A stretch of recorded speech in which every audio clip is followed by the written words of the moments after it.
Diha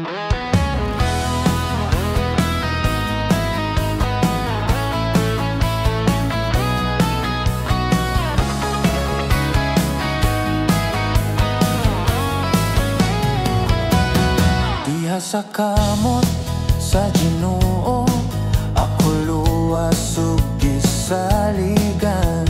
Ang kaluwasan dili mawala, kay si Kristo nakupot kanako. Bisan pa man ang kalibutan, musulay sa pagluyog pagdaot.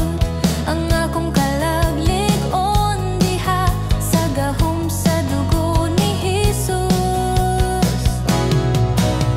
Walay makakuha nako, kay si Kristo mawi akong kusog. Hangtod sa hangtod magpabilin nga luwas diha sa iyang gugma. Kung ako maluya ug mahadlok,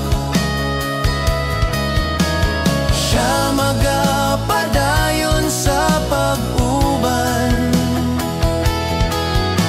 Walay gahom nga makapahimulag sa gugma ni Kristo, na walay katapusan. Walay makakuha nako, kay ako iyahangtod sa kahangtod.